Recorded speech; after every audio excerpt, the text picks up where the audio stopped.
දවස් 30ක්ම unlimited Netflix බලන්න. Unlimited data pack එකක් මුළු පවුලටම unlimited fun එකක් අරගන්න. අදම active කරගන්න. ලෙන්ගතුකම වැඩි කරගන්න ලව්ජු රුපියල් 50ට අඩු කළා. මාමේ එන්න අපිට එකක් බොමු.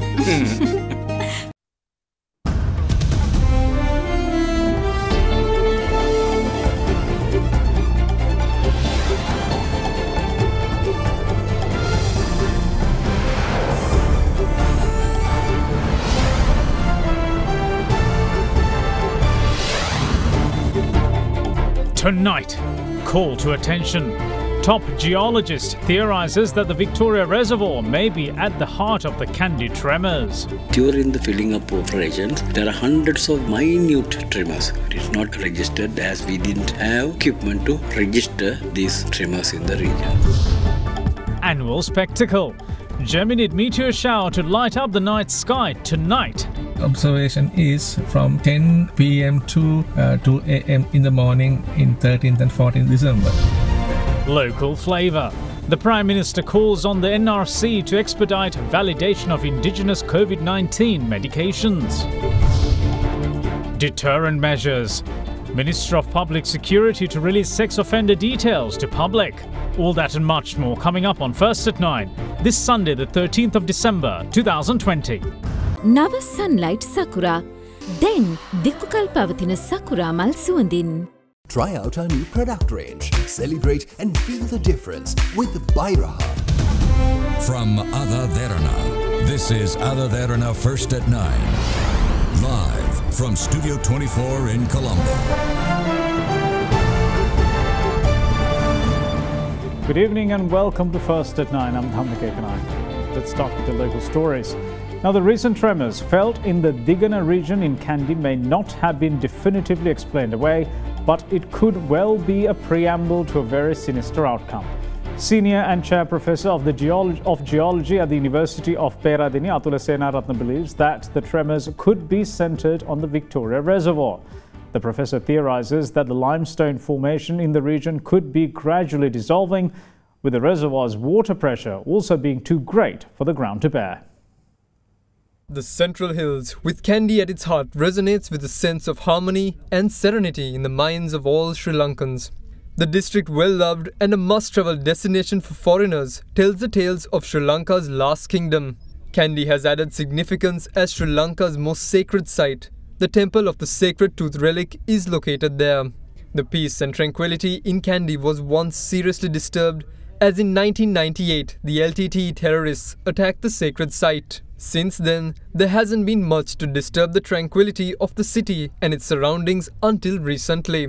On the 29th of August this year, earth tremors were felt in the area of Derana in Kandy. At the time, the authorities could not pin down the cause. But since then, there have been 8 more tremors. Though that is the case, the Geological Survey and Mines Bureau has been unable to provide a definitive explanation on the tremors, which only deepens curiosity as well as concern. With that being the case, Senior and Chair Professor of Geology at the University of Peradeniya, Atula Senaratne, puts forward several theories, 2 of which are not to be taken lightly, as he links the Victoria Reservoir to the tremors. If you carefully look at the geological map of the Derana area, this is falling on the area of the Victoria Reservoir. So the Victoria Reservoir is a reasonably recognized big construction in the Central Highlands of Sri Lanka. When it is at the full capacity, it is a very heavy burden on the rock strata underground. So this rock strata is facing a big stress from the weight load of the water, which is in billions of tons, cannot stay intact without subjected to deformation. This deformation is usually taking place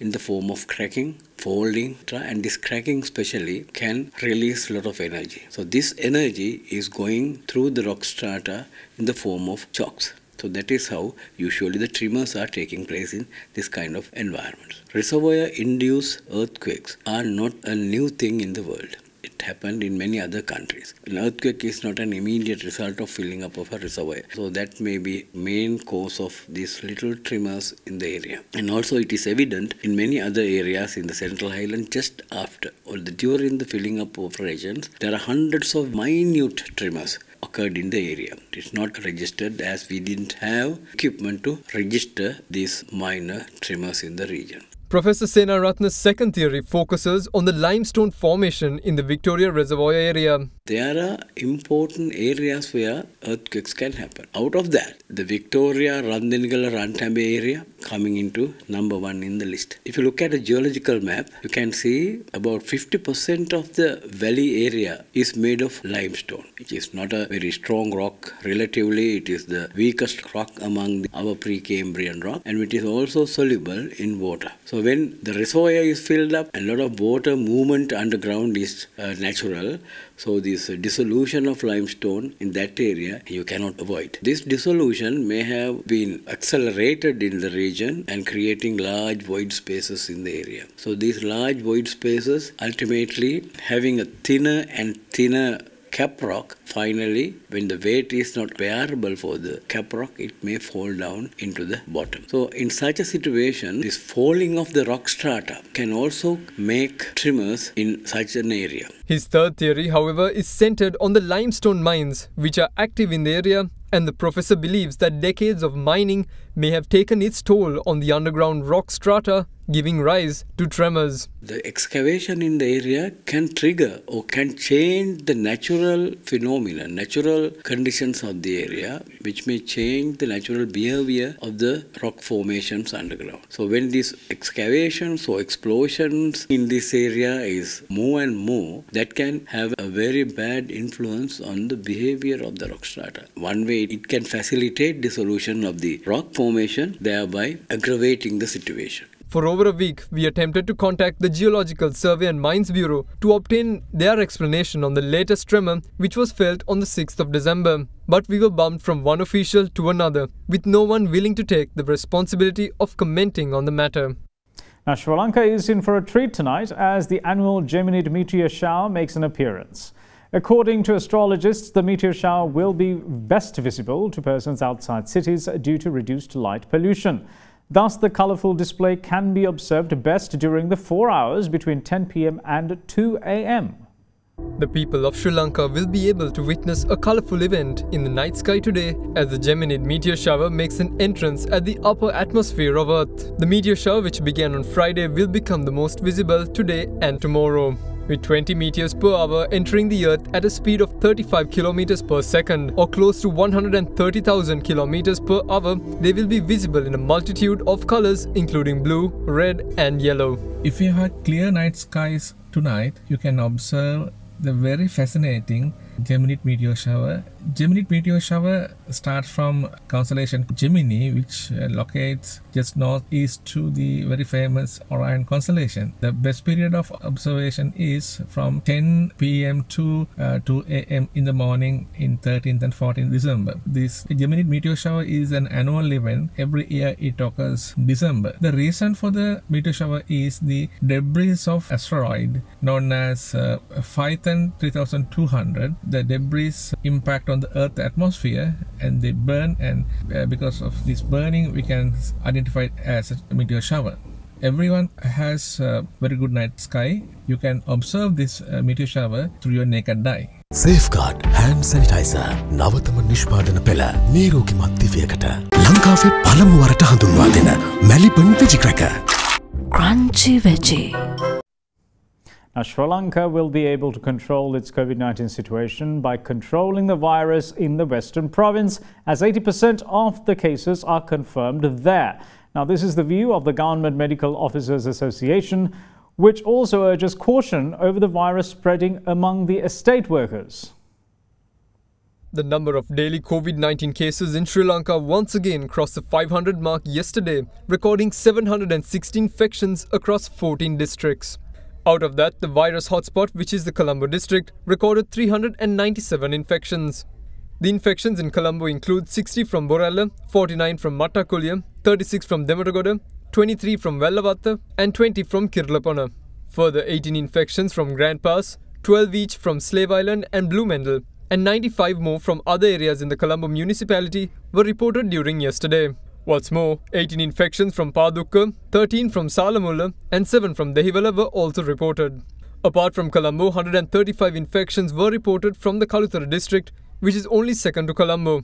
Furthermore, 55 infections were recorded from the Kandy district, 50 from Gampaha, 36 from Jaffna, 15 from Ratnapura, 7 from Galle, while 6 cases from the Nuwara district were confirmed during the course of yesterday. What's more, 5 infections from Kegalle, 4 from Kurunegala, 3 from Puttalam, 2 infections each from Ampara, Anuradhapura and Badulla were also confirmed. Among the infections reported yesterday are also 5 foreign arrivals and 35 others whose resident localities could not be confirmed.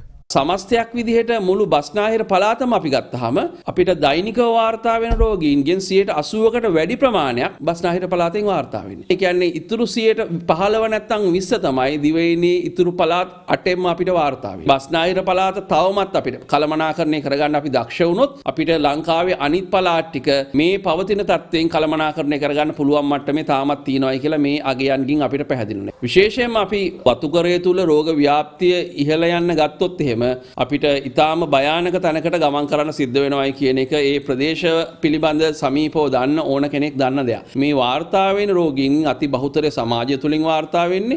නමුත් වසංගත රෝග විද්‍යාංශය කියන විදිහට ඒක සමාජ ව්‍යාප්තියක් දක්වා දැනටත් ගිහිල්ලා නැහැ. In the meantime, the country reported 2 more COVID-19 deaths yesterday, increasing the death toll to 149. The victims include a 55-year-old man from Colombo 15. Health authorities say his cause of death was COVID pneumonia.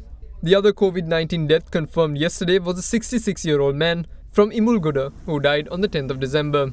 He had passed away while being admitted to the Colombo North Teaching Hospital in Ragama. His cause of death is acute diabetes with COVID pneumonia. As things stand, the total number of coronavirus recoveries in Sri Lanka is at 23,793 with 489 more patients being discharged from hospital today following full recovery. With that, the country's active number of coronavirus cases now stand at 8,843.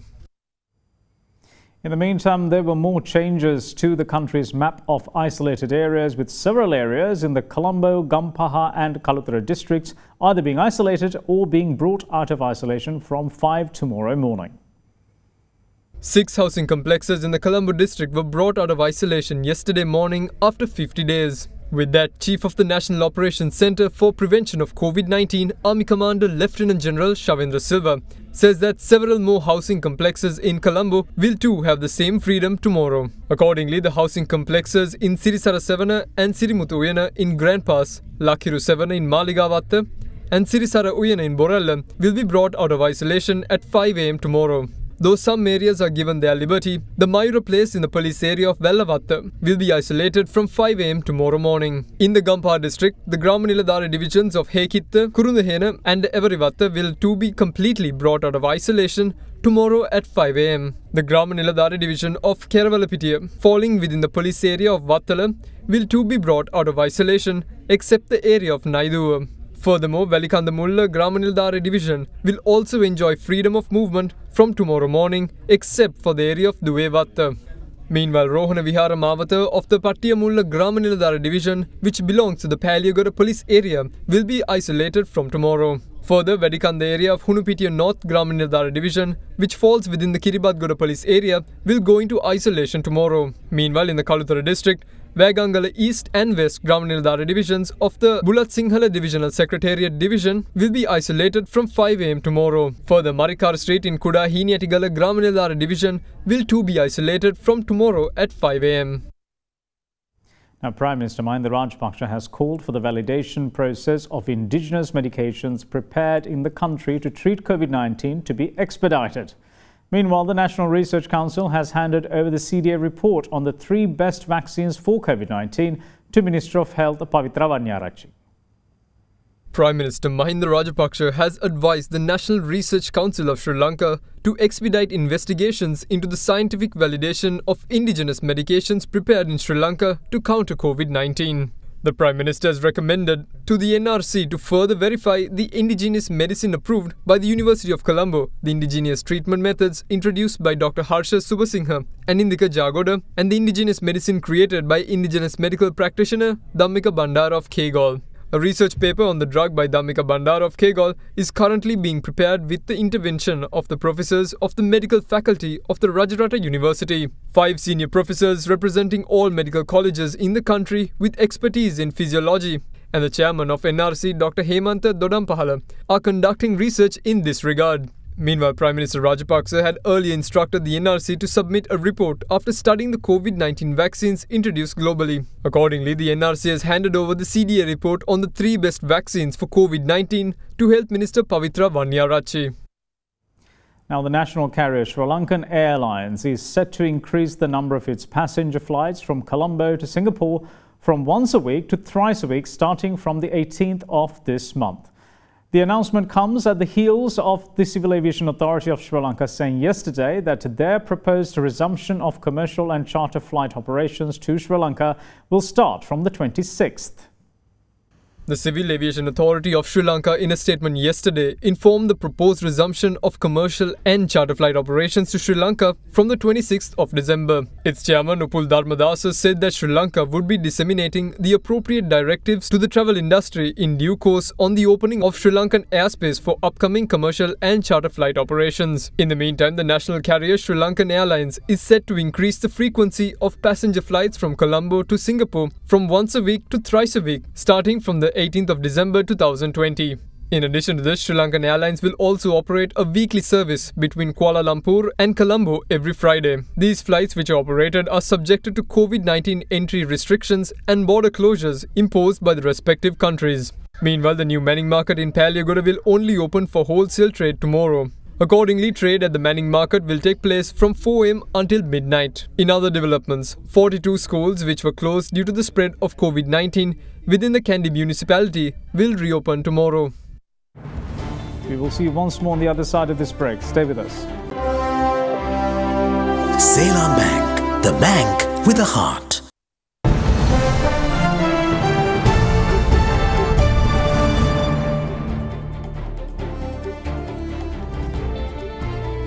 Welcome back. You're watching First at 9. Now, Chief Incumbent of the Bellangwila Temple, Venerable Bellangwila Dhammaratana Thera, says that there are some who are averse to the change President Gotabaya Rajapaksa is attempting to create in the country, despite backing him during the presidential polls.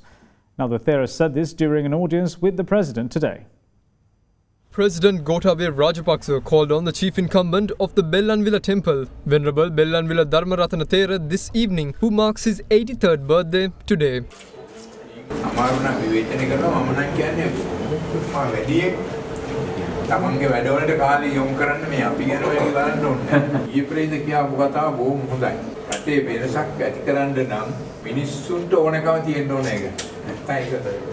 කරන්න බෑයි කියලා ඔබතුමා කියලා තිබුණේ. කොටසක් ඉන්නවා මේ ඡන්දෙත් දීලා මේ සහායක් දීපු අය.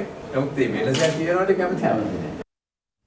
Now, Minister of Public Security Rear Admiral Dr. Sarath Weerasekara says that the details of perpetrators of crimes such as child abuse, rape and robbery will be made public through the media from here on. The aim of the move is to incur shame and strike fear into the perpetrators, which in turn the minister hopes will deter people from such crimes. Now, some countries in the world, including the United States, have community notification laws for sex offenders. The minister also added that civil security committees will also be set up to crack down on domestic violence as well. අපි ළමා අපචාර එහෙම නැත්නම් කාන්තාවන් දූෂණය කිරීම මංකොල්ලකෑම් මේ වගේ ඊටාම නින්දිත ලෙස පාරේ මැද්ද තියලා පහර ගැසීම් පාරදී මේ වගේ ප්‍රචණ්ඩ ක්‍රියා කරන සියල්ලන්ම හඳුනාගත් පසුව ඔවුන්ට නරුදාන ගමන් ඔවුන්ට මාධ්‍ය තුලින් මෙයාගේ ඡායාරූප පෙන්වලා මෙයාගේ විස්තර මාධ්‍යයට නිකුත් කරලා ජනතාව දැනුවත් කරනවා. ඒ තුලින් මම හිතනවා මින් ඉදිරියට හෝ එවන් දෙයක් කරනවා නම් තමාගේ ඒ විස්තර සමස්ත ජනතාව දැනගන්න නිසා ඒ තුලින් හෝ කිසියම් බියක් සැකක් නැත්නම් ලැජ්ජාවක් ඔවුන් තුළ ඇති කිරීම තමයි මේකට අපේ සම්පූර්ණ පරමාර්ථය. මහ ජන ආරක්ෂක අමාත්‍ය හැටියට මට ලැබිලා තියෙන වගකීම තමයි සමස්ත ජනතාවට කිසිම බියෙන් සැකෙන් තොරව ජීවත් වෙන්න පුළුවන් සමාජයක් ඇති කිරීම. 118 දුරකථන අංකයෙන් පුළුවන් ඕනම කෙනෙකුට එයා මතන්න ඒ තුලින් අපරාධයක් කරනවා නම් එසැනින් එතනට ගිහිල්ලා අපරාධ කරන අල්ලන්න පුළුවන් ක්‍රියාදාමකුත් දැන් සකස් වෙනවා. ගමේ චණ්ඩි පමණක් නෙමෙයි ගෙදර ඉන්න බිරිඳට පොල්ලෙන් ගහලා අතපය කඩන ඔළුව පලන ස්වාම පුරුෂයෙක් ඉන්නවා. ඒ නිසා ඒ කාන්තාව හිංසනය තා වෙනකුත් ගමේ වෙන අපරාධ සම්බන්ධයෙන් අපි සිවිල් ආශ්‍රිත කමිටු ස්ථාපිත කරනවා. ඒ තුලින් අපිට පුළුවන් වෙනවා ඒ තොරතුරු ලබාගෙන මේ අපරාධ කරවන් අල්ලා සිටින්න. Now, Defence Secretary Major General Kamal Gunaratne says that more you reach higher in the ladder, the more you are expected to act responsibly. Now, he delivered these words while addressing a commissioning ceremony held at the Naval and Maritime Academy in Trincomalee yesterday. The Defence Secretary said that Sri Lanka, being a developing country, constantly allocates a considerable portion of its government revenue for the defence of the country, and it is the newly commissioned officer's responsibility to be accountable for the assets which are maintained from public money. Navy Commander Vice Admiral Nishantha Ulugethanna was also present at the ceremony, which saw a total of 62 new officers of the 35th intake of General Sir John Kotalawala Defence University and 61st NMA intake receive their commission.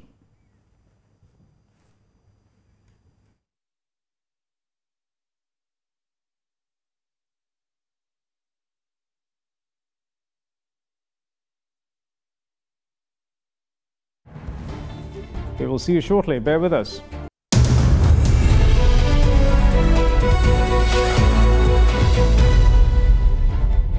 Welcome back. This is First at 9.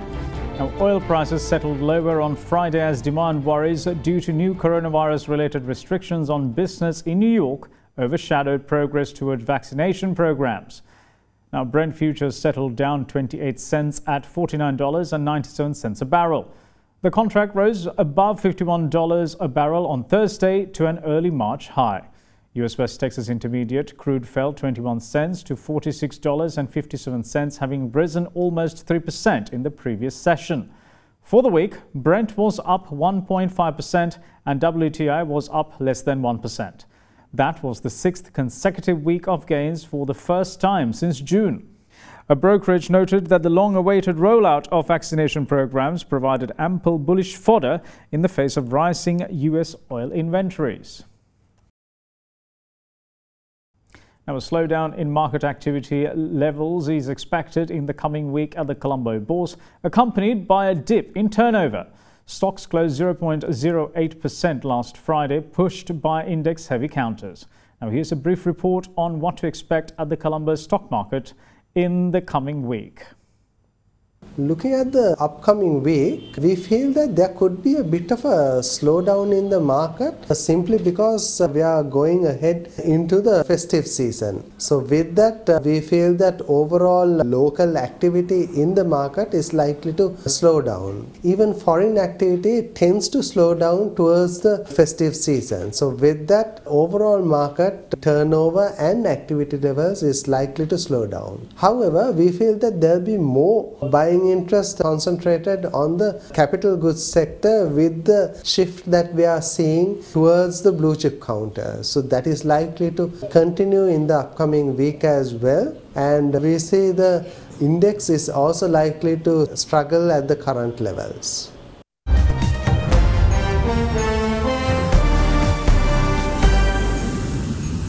Now, the UN Secretary General has urged world leaders to declare states of climate emergency in their countries to spur action to avoid catastrophic global warming. Antonio Guterres was speaking at a climate summit yesterday. 5 years after Paris, we are still not going in the right direction. Paris promised to limit temperature rise to as close as to 1.5 degrees as possible. But the commitments made in Paris were far from enough to get there, and even those commitments are not being met. Carbon dioxide levels are at record highs. Today, we are 1.2 degrees hotter than before the Industrial Revolution. If we don't change course, we may be headed for a catastrophic temperature rise of more than 3 degrees this century. Can anybody still deny that we are facing a dramatic emergency? That is why today I call on all leaders worldwide to declare a state of climate emergency in their countries until carbon neutrality is reached. Some 38 countries have already done so, recognizing the urgency and the stakes. I urge all others to follow. Now, the US is gearing up for the rollout of the Pfizer and BioNTech COVID-19 vaccination after it received emergency use authorization from its Food and Drug Administration last Friday.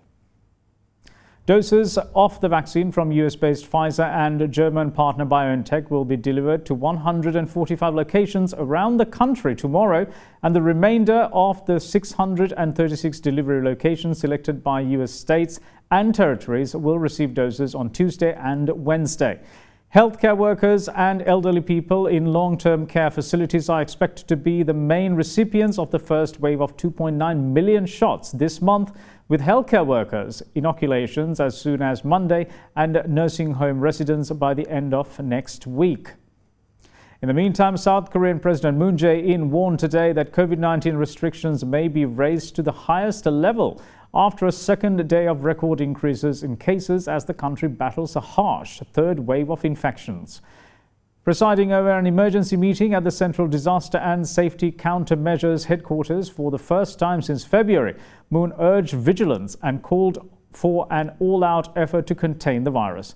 Further, the government will add about 10,000 hospital beds within the next weeks and temporarily pay some nurses involved in the care of COVID-19 patients an extra 3 million won a month to help overstressed hospitals across the country.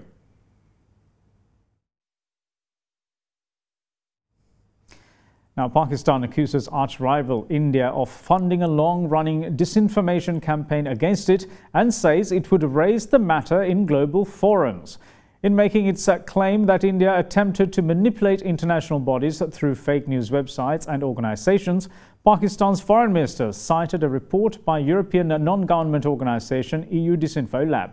The report highlighted a network of hundreds of fake media outlets and organizations that it said have published a pro-India agenda in the European Union and United Nations bodies to discredit the country's rivals, in particular Pakistan. Today, India is manipulating and misusing the international system for its own nefarious designs. Pakistan calls on the United Nations and the UN Human Rights Council to immediately begin investigation and delisting of the 10 fake NGOs created by India to malign Pakistan. We also call on the United Nations to create processes that ensure that the international system is not manipulated through such influence operations. Additionally, we call on the European Union Parliament to begin a credible investigation into the manipulation of the EU Parliament and its legislative process by these fake organizations involved in anti-Pakistan propaganda under a fully funded disinformation and influence operation run by India. And that's it from all of us here at First at 9. Thanks for watching. Bye-bye.